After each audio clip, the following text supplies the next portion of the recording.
से आपको लाइव लेकर चलते हैं बीजेपी कार्यालय। आपको लाइव तस्वीरें दिखा रहा है बीजेपी कार्यालय से। कार्यालय के अंदर की तस्वीरें सच बेधड़क आपको दिखा रहा है। आपको बता दें कि आज मैराथन बैठक का दौर जारी रहेगा।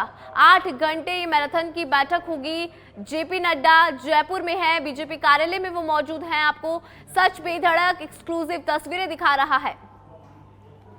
आज अपने पदाधिकारियों में दम भरेंगे जेपी नड्डा। और फिलहाल बीजेपी कार्यालय से लाइव तस्वीरें आप देख रहे हैं अपनी टीवी स्क्रीन पर। भारतीय जनता पार्टी के तमाम दिग्गज नेता यहां पर मौजूद हैं। गजेंद्र सिंह शेखावत मौजूद हैं, प्रदेश अध्यक्ष सीपी जोशी मौजूद हैं, पूर्व मुख्यमंत्री वसुंधरा राजे सिंधिया भी मौजूद हैं। यहाँ पे बीजेपी कार्यालय से लाइव तस्वीरें आपको दिखा रहा है। आज 8 घंटे तक ये मैराथन बैठक चलेगी।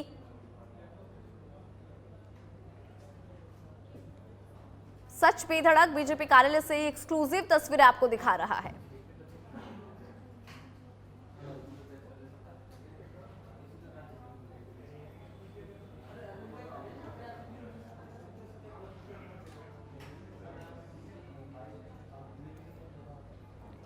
फिलहाल ये एक्सक्लूसिव तस्वीरें आप देखिए। आपको बता दें कि जेपी नड्डा ने पहले प्रथम पूज्य भगवान श्री गणेश की पूजा अर्चना की थी और अब वो बीजेपी कार्यालय में मौजूद हैं। भारतीय जनता पार्टी के दिग्गज नेता यहां पर मौजूद हैं। आज 8 घंटे तक ये मैराथन बैठक चलेगी और इस मैराथन बैठक के जरिए जेपी नड्डा अपने पदाधिकारियों में दम भरेंगे। आपको बता दें कि इन बैठकों से समझा जा सकता है कि राजस्थान का गढ़ जीतना भारतीय जनता पार्टी के लिए कितना ज्यादा अहम है। पहले 27 जुलाई को प्रधानमंत्री नरेंद्र मोदी ने सीकर से हुंकार भरी थी और आज जेपी नड्डा राजधानी जयपुर से अपने पदाधिकारियों में दम भरेंगे और C20 के समिट में रक्षा मंत्री राजनाथ सिंह आएंगे। तो इससे समझा जा सकता है कि भारतीय जनता पार्टी लगातार अपने स्टार प्रचारकों के माध्यम से राजस्थान में दौरे करवा रही है। तो ये बताता है कि आखिर राजस्थान जीतना भारतीय जनता पार्टी के लिए कितना ज्यादा अहम है। और ये एक्सक्लूसिव तस्वीरें आपको दिखा रहा है बीजेपी कार्यालय से लाइव तस्वीरें। अधिक जानकारी के लिए अरविंद पालावत हमारे साथ फोन लाइन पे जुड़ चुके हैं। अरविंद, देखिए भारतीय जनता पार्टी के तमाम दिग्गज नेता बीजेपी कार्यालय में पहुंच चुके हैं। 8 घंटे की मैराथन बैठक चलेगी, क्या ताजा जानकारी? जी बिल्कुल, देखिए आप तस्वीरों में साफ देख सकते हैं कि इस वक्त जो बैठक है वो भारतीय जनता पार्टी के मुख्यालय में यहाँ पर शुरू हो चुकी है और अब बैठक के विधिवत जो शुरुआत है वो यहाँ पर की जा रही है। और जो भारतीय जनता पार्टी की गतिविधि है, सबसे पहले भी यहाँ पर किया जा रहा है और उसके बाद में तमाम जो मुद्दे हैं उन पर यहाँ पर चर्चा है वो यहाँ पर शुरू हो जाएगी। शाम करीब 7 बजे तक ये बैठकें हैं ये यहाँ पर चलेंगी, जिसमें सबसे पहले कोर ग्रुप है उसकी बैठक यहाँ पर होगी और उस कोर ग्रुप की बैठक में तमाम अहम जो मुद्दे हैं जो राजस्थान विधानसभा चुनाव 2023 के लिए महत्वपूर्ण है वो उन तमाम मुद्दों को लेकर के यहाँ पर जेपी नड्डा है वो यहाँ पर पार्टी के पदाधिकारियों से बात करेंगे। साथ ही पार्टी को किस तरह से आगे चुनाव में जाना है, चुनावी रणनीति क्या होगी, चुनाव के कैंपेन किस तरह से चलाए जाने हैं, चुनाव में महत्वपूर्ण मुद्दे कौन से रहने वाले हैं, साथ ही जो black pepper Bharatiya Janata party की ओर से जारी किया जाना है जिसकी जो कमेटियां हैं वो बन चुकी है, उस पर कितना काम यहाँ पर हो चुका है, तमाम हर विधानसभा क्षेत्र में सरकार की ओर से जो वादे किए गए थे उनमें से कितने पूरे हुए हैं, उन तमाम चीजों की जो फीडबैक है वो यहाँ पर जेपी नड्डा की ओर से ली जाएगी कोर ग्रुप से और यहाँ पर कई अहम जिम्मेदारियां जो है वो कोर ग्रुप को यहाँ पर दी जाएगी। साथ ही प्रदेश पदाधिकारियों की जो बैठक होगी उस बैठक में भी ये स्पष्ट रहेगा कि जो नेता चुनाव लड़ना चाहते हैं वो कॉन्स्टिट्यूंसी में जाएं और जो संगठन के लिए काम करना चाहते हैं वो ही पार्टी के प्रदेश पदाधिकारी रहें। ये बात भी उन्होंने स्पष्ट पिछले दिनों जब उनका जयपुर दौरा हुआ उस दौरान वे कह चुके हैं। तो इन तमाम चीजों को लेकर के जेपी नड्डा है वो यहाँ पर पार्टी के जो पदाधिकारी हैं उनसे जो वार्ता है उनसे बैठक है वो यहाँ पर करेंगे। साथ ही संगठनात्मक जो फीडबैक है वो भी यहाँ पर दिया जाएगा कि संगठन में किस तरह से कामकाज हो रहा है, संगठन को किस तरह से और ज्यादा मजबूत है वो यहाँ पर किया जा सकता है, बूथ लेवल शक्ति केंद्र वहाँ पर किस तरह से संगठन के लेवल पे काम हो, उन तमाम चीजों को लेकर के यहाँ पर जो बातचीत है वो यहाँ पार्टी पदाधिकारियों के साथ की जाएगी। पहला जो बैठक है वो कोर ग्रुप की होगी, इसके बाद में एक लंच का जो समय है करीब 1 घंटे का वो यहाँ पर रखा गया है। उसके बाद में पार्टी के जो वरिष्ठ नेता जो पदाधिकारी है उनके साथ जो बैठक है वो यहाँ पर जेपी नड्डा करेंगे और उसके बाद में संभव है एक छोटी जो बैठक है वो पार्टी के वरिष्ठ जो नेता हैं उनके साथ, प्रबुद्धजन है उनके साथ भी यहाँ पर संभावित है। यदि शाम को जब समय है, यदि वो बचता है, तो ऐसी स्थिति में यहाँ पर जो बैठक है वो भी की जा सकती है। इसके साथ ही यदि हम बात करें पार्टी के विभिन्न मोर्चों की, तो फिलहाल मोर्चों के पास बैठक के संबंध में कोई जो निमंत्रण है वो यहाँ पर नहीं है। यानी यह है कि अभी तक जो बैठक है वो कोर ग्रुप और पार्टी के पदाधिकारियों की वो यहाँ पर तय कर दी गई है, और उसके बाद में जो बैठक है आगे की रणनीतियां जो है वो उसमें तय की जाएगी, और उसके बाद में एक संगठनात्मक फीडबैक जो है वो लेकर के, और आने वाले समय में कई बड़ी जो घोषणा है राजस्थान से जुड़ी हुई, पार्टी के लेवल पर चुनाव से जुड़ी हुई, वो यहाँ पर हो सकती है। कई जो कमेटियां बनानी है, उन कमेटियों का संयोजक किसको, अध्यक्ष को बनाना है, वो भी जो चर्चाएं हैं वो यहाँ पर होगी। और उसके बाद में पूरी तरह से चुनावी मोड में आकर के भारतीय जनता पार्टी आने वाले समय में फीडबैक लेने के बाद में पूरा जो काम है वो यहाँ पर ग्राउंड पर दिखाएगी। जी अरविंद, देखिए चुनावी लिहाज से बैठक काफी ज्यादा अहम मानी जा रही है, क्योंकि जेपी नड्डा आज अपने पदाधिकारियों में दम भरेंगे, तो ऐसे में राजस्थान विधानसभा चुनाव को देखते हुए ये बैठक बहुत ज्यादा महत्वपूर्ण है। जी बिल्कुल, आप सही कह रहे हैं कि राजस्थान का विधानसभा जो चुनाव है वो नजदीक है, और ऐसे में राजस्थान के विधानसभा चुनाव में किस तरह से पार्टी है वो जीत हासिल करे, ये अपने आप में एक बेहद महत्वपूर्ण जो चर्चा है, बेहद महत्वपूर्ण जो विषय है वो यहाँ पर भारतीय जनता पार्टी के सामने होगा। भारतीय जनता पार्टी, आपने देखा होगा, लगातार कांग्रेस पर हमलावर है, चाहे लाल डायरी का मुद्दा हो, चाहे अन्य कोई मुद्दे हो, उन तमाम मुद्दों को लेकर के भारतीय जनता पार्टी है वो सड़क से लेकर सदन तक भारतीय जनता पार्टी सरकार को घेरने में लगी हुई है, और पूरी तरह से कोशिश है किसी भी तरह से हर मोर्चे पर सरकार को घेरा जाए, और सरकार को विफल करने की जो कोशिश है वो यहाँ पर लगातार की जा रही है। ऐसे में अब यह देखने वाली बात होगी कि आने वाले समय में एक और चुनावी मुद्दा है वो भारतीय जनता पार्टी का मुद्दा है लाल डायरी। कल भी नेता प्रतिपक्ष राजेंद्र राठौर ने कहा कि लाल डायरी का जो मुद्दा है उसको चुनाव में वो लेकर जाएंगे। यानी लाल डायरी में क्या कुछ था, ये जो खुलासा है वो यहाँ पर करने की लगातार जो डिमांड है वो होगी। प्रधानमंत्री का दौरा हुआ, आपने देखा होगा कि लाल डायरी का वहाँ पर जिक्र किया गया, तो आज की बैठक जो है उसमें भी उन तमाम मुद्दों को, चाहे वो भ्रष्टाचार का मुद्दा हो, चाहे दलित उत्पीड़न का मुद्दा हो, महिला अत्याचार का मामला हो, या राजस्थान में बढ़ते अपराध का, या पेपर लीक का मामला हो, उन तमाम मामलों को लेकर के यहाँ पर जो एक रणनीति है वो यहाँ पर भारतीय जनता पार्टी की ओर से बनाई जाएगी। भारतीय जनता पार्टी आगे भी फिर उसी रणनीति के आधार पर जो काम है वो यहाँ पर करेगी। किस तरह से जो चुनावी सभाएं हैं वो चुनावी सभाएं आयोजित हों। साथ ही एक और बड़ी बात की जो परिवर्तन यात्रा जो भारतीय जनता पार्टी की ओर से निकाली जानी है उसका रोड मैप भी आज बैठक में संभावित रूप से तय हो जाएगा कि कौन कौन नेता परिवर्तन यात्रा में कहां से हिस्सा लेंगे। परिवर्तन यात्रा राजस्थान में 3 दिशाओं से यहाँ पर निकलेगी, यानी 3 कोनों से परिवर्तन यात्रा जो है वो रवाना होने की बात है वो कही जा रही है।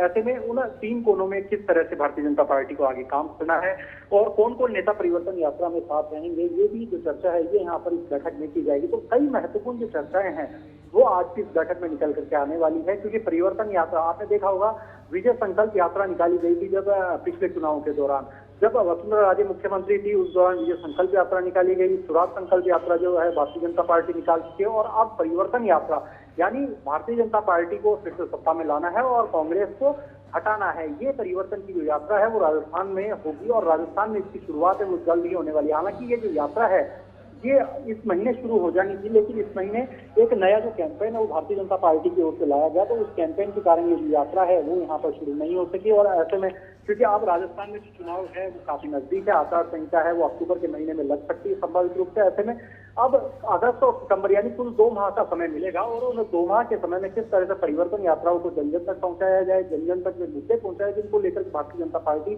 आगामी विधानसभा चुनाव में उतरेगी, उन तमाम मुद्दों को लेकर के जो बड़ी चर्चा है वो भी इस बैठक में होगी।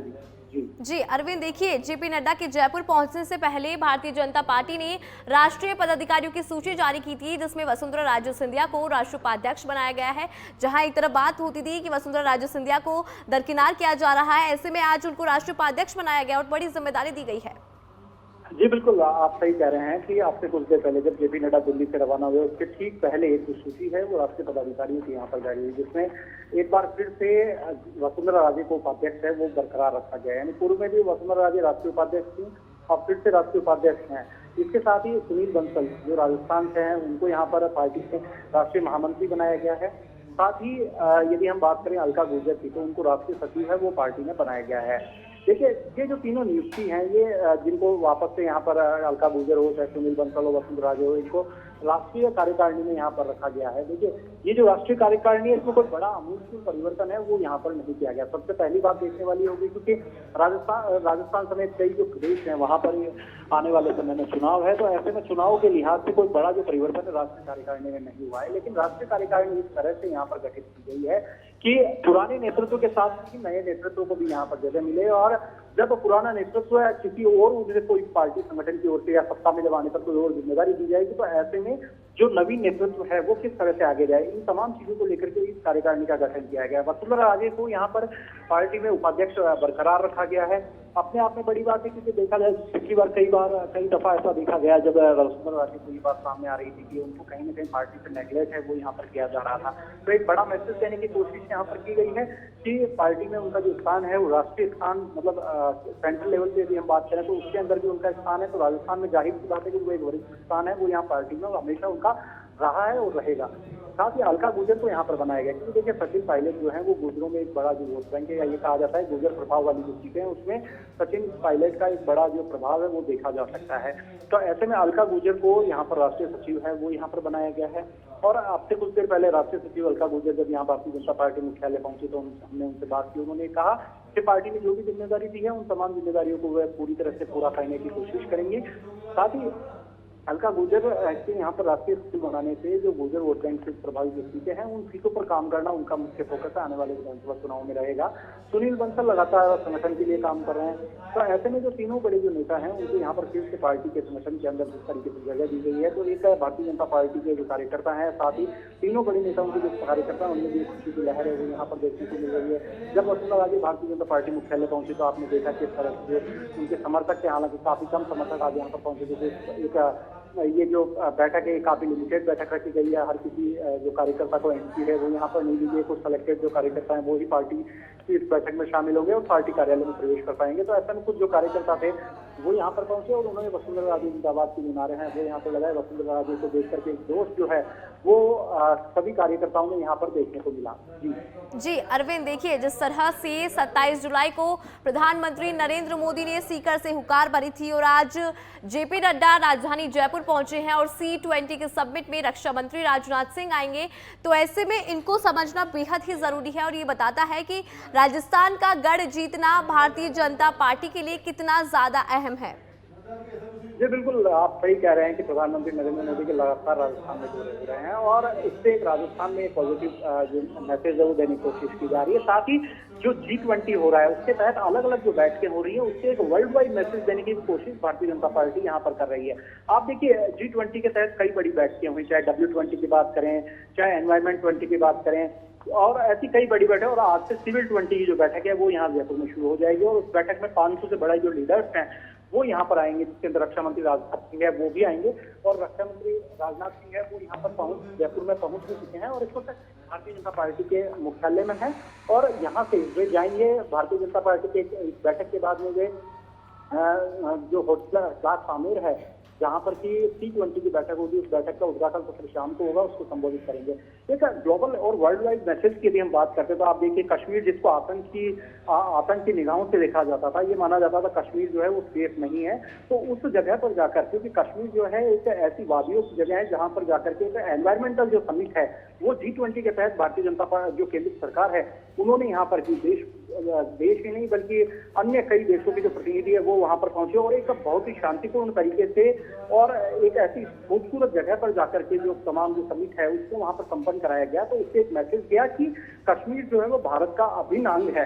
तो वर्ल्ड वाइड मैसेज देने की जो कोशिश है वो लगातार भारतीय जनता पार्टी कर रही है। प्रदेश की हम बात करें तो वहां पर एक मैसेज देने की कोशिश की जा रही है कांग्रेस को घेर करके, चाहे महिला अत्याचार का मुद्दा हो, चाहे लाल डायरी का हो, चाहे दलित अत्याचार को, तमाम चीजों को लेकर के भारतीय जनता पार्टी देश प्रदेश विदेश तमाम जगहों पर जाकर के और एक संदेश देने की जो कोशिश है वो लगातार यहाँ पर करती हुई नजर आ रही है। जी अरविंद, देखिए 8 घंटे तक ये मैराथन बैठक चलेगी। ऐसे में विधानसभा चुनाव को मद्देनजर रखते हुए भी आज बड़ी जिम्मेदारियां सौंपी जा सकती है, साथ ही कोई बड़ी स्ट्रेटेजी और रणनीति भी यहाँ पर बनाई जा सकती है। जी बिल्कुल, देखिए बड़ी जो रणनीति है वो आज इस बैठक में बनना क्या है, लेकिन जो जिम्मेदारियां हैं वो राष्ट्रीय स्तर पर सौंपी जाती है। यानी जब जेपी नड्डा दिल्ली चले जाएंगे उसके बाद में आगे जो मंत्रणा है वो उनकी होगी और उसके बाद में ही जो अंतिम फैसले हैं वो यहाँ पर होंगे और उसके बाद में ही जो समितियां हैं वो यहाँ पर बनाई जाएगी। कैंपेन कमेटी जो है वो यहाँ पर बनाई जाएगी और तमाम जो बड़े परिवर्तन है वो उसके बाद में ही यहाँ पर देखने को मिलेंगे। लेकिन चुनाव को लेकर के जो बड़ी रणनीतियां है वो आज इस बैठक से होना तय हो चुका है और इस बैठक में वो तमाम बड़ी रणनीति बनेगी जिसके माध्यम से विधानसभा का चुनाव है वो यहाँ पर भारतीय जनता पार्टी जीते और भारतीय जनता पार्टी एक बड़े बहुमत के साथ राजस्थान में सत्ता में आए, क्योंकि ये अपने आप में एक बड़ी चीज यहाँ पर भारतीय जनता पार्टी को नजर आ रही है। क्योंकि राजस्थान एक ऐसा प्रदेश है जिसको जीतना न केवल कांग्रेस बल्कि भारतीय जनता पार्टी के लिए भी काफी महत्वपूर्ण माना जा रहा है, क्योंकि राजस्थान में यदि हम लोकसभा की बात करते हैं, लोकसभा में काफी स्थिति भारतीय जनता पार्टी की मजबूत है। 25 से 25 सीटें जो हैं वो लोकसभा में भारतीय जनता पार्टी की, हालांकि जो अलायंस किया गया था नागौर में वो अब टूट चुका है रालोपा के साथ में, लेकिन फिर भी 24 सीटें और जिस समय चुनाव लड़ा गया तो अलायंस में लड़ा गया था, ऐसे माना जा सकता है पूरी 25 सीटें भारतीय जनता पार्टी के नाम पर लोकसभा में गई है। और ऐसे में आप विधानसभा का जो चुनाव है उस विधानसभा के चुनाव में भी उसी जो जीत को यहाँ पर वापस भारतीय जनता पार्टी जो है वो अपना बनाए रखना चाहती है। एक बार फिर से जो तमाम सीटें हैं जी अरविंद, आप लाइन पे बने रहिएगा।